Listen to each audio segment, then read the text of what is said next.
sleep present নাটক হয়ে গেল। তো আজকের গল্প শুরু করা যাক। আমি আসি আপনাদের সাথে। তো আজকের গল্প শুরু করি। দিনের মিষ্টির ছোট্ট অবলম্বন করে গল্পটি ভূত.com থেকে সংগ্রহীত। তো গল্প শুরু করা যাক। মসজিদে আজান দিচ্ছে, জলিল নামাজ পড়তে আসছে। মসজিদের পথের মাঝে জলিলের বাড়ি এবং মসজিদের পথের মাঝখানে রয়েছে একটি পরিত্যক্ত মসজিদ। সেই মসজিদে অনেক ভয়ঙ্কর কথা বলা হয়েছে। অনেকে বলেছে যে ওইখানে খারাপ কিছু বসবাস করে। অনেকেই বলে ওইখানে থেকে জিন বাস করে। জলিল তো এইসব কিছু বিশ্বাস করে না, কারণ জলিল জানতো অশরীরী বলে কিছু নেই। তবে আজকে ওর এই ধারণাটাই ওর মৃত্যুর কারণ মানে যে কম ছিল না। তো যখন ও ভাঙ্গা মসজিদ থেকে মসজিদের দিকে রওনা দিয়েছিল, তখনই ও হঠাৎ সে দেখতে পেল মসজিদে কয়েকজন অদ্ভুত আকৃতির মানুষ নামাজ পড়ছে। এটা দেখলে যে কেউ ভয় পেয়ে যেতে পারে। মানুষ এমন হতে পারে, তবে এত খারাপ হবে যে যে যে ভাঙ্গা মসজিদের নামাজ পড়ে এটা যদি কিছুতেও সহ্য করল না। সে ওইখানে ইমাম সাহেবকে মেরে দিল, আর এটা ছিল তার অনেক বড় ভুল। জলিল মসজিদে যে একটু আগে আগে পৌঁছালো। ও যখন ওই মসজিদে গেল, তখন তার সাথে কিছু অদ্ভুত ঘটনা ঘটায় গেল। যেমন কান্নার আওয়াজ, অদ্ভুত কিছু আকৃতি, তাকে কথা বলা। জলিল ছিল ওই গ্রামের সবচেয়ে বড় জমিদার, তার তো দায়িত্বও বেশি। জলিল যখন নামাজ পড়ে বাড়ি ফিরতেছিল, তখন সে কয়েকজন লোককে দেখতে পেল যা সাদা কাপড় পরে। ওরা অনেক দুঃখিত, আর দেখেছে অনেকগুলো লাশ। এটা দেখি তো জলিল পুরো ছাগল। এমন কেন? জলিল কিছুদিন পরে চলে যাবে বাংলাদেশ থেকে মালয়েশিয়ায় চাকরির জন্য।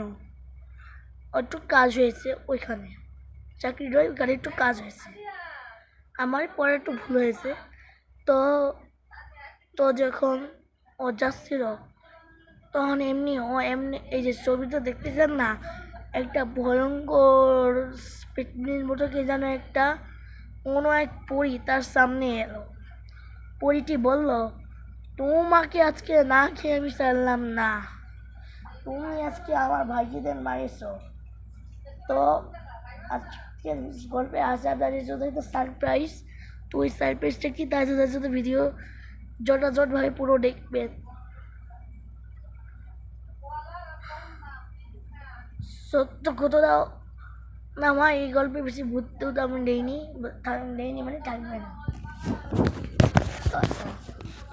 ওটাকে কিছু মনে করলো না। তবে যখন নামাজ পড়ে দেখছিল, দেখলো যে জোহনিস কাপড় নিয়ে কভার করে দিল। তখন দেখলো যে এগুলো তো অনেক ভয়ঙ্কর মরা, যেমনভাবে ওরা ওই লোককে মেরেছে, ওই ইমামকে মেরেছিল। তা দেখে তো জলিল পুরো অবাক। সে এক দৌড়ে চলে গেল বাড়িতে। তারপর ও পরের দিন চলে গেল মালয়েশিয়ায় যাওয়ার পর সে বেশি দিন এখানে টিকতে পারলো না। মালয়েশিয়ায় আমি তো আমাদের দেশ থেকে অল্প মুসলমান থাকে, আর ওইখানে এমনিতে বৈদ্য সংখ্যা প্রচুর বেশি। তো যখন বৈদ্যর ওই বিরাট থেকে যখন পুজো করার জন্য মানে বের আনার জন্য যখন ওই যে কী যেন বাজায় না, ওই যে না আমাদের যেমন আজান দেয়, ওই যে দেয় কি না, এই ওয়েবসাইটে দেখা নেই। তো আমি তো গুগলে সার্চ দিয়ে দেখি কি আছে, তবে জানলাম না কীভাবে করাটা হয় এটা। তা যাই হোক, জমি যখন ওই সত্যটা শুনতো, তখন মনে হতো যেন কে যেন তাকে ডাকছে, তাকে মেরে ফেলার জন্য। এটা তো প্রচুর ভয়ঙ্কর, তাই না? এর থেকে ভয়ঙ্কর হচ্ছে যে জলিলকে ওই জিনগুলি প্রায় মেরেই ফেলেছিল। হ্যাঁ, প্রায় মেরেই ফেলেছিল। জলিল কিভাবে বাঁচবে তা ও নিজেও বুঝলো না। পরের দিন সে আবার বাংলাদেশে চলে আসলো। এবার সে গেল ঢাকার এক বিখ্যাত উজিরকে।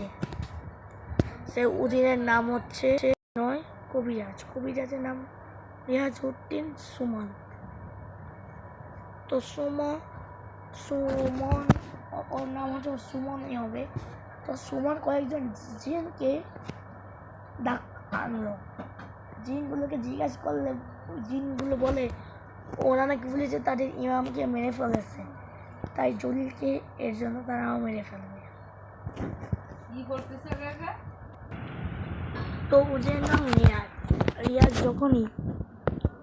যখনই ওকে মারছে তো জিনটাকে, তখনই ওই জিনটা তাকে বলল, তুই তোর জীবন দে বা আমাকে মার, তোকে আমি ছাড়বো না। তার মানে ভাবেন ওই ভূতটাকে এত ভয়ঙ্কর ভূত ছিল। এই না, ওই ভূতটা রিয়াজ জলিলকে মেরে ফেললো। রিয়াজ কিছু না করে তাকে ওই জিনটাকে মেরে দিল।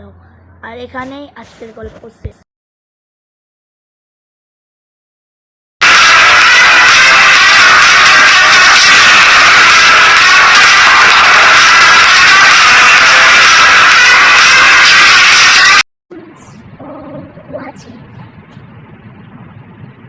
Thanks for watching.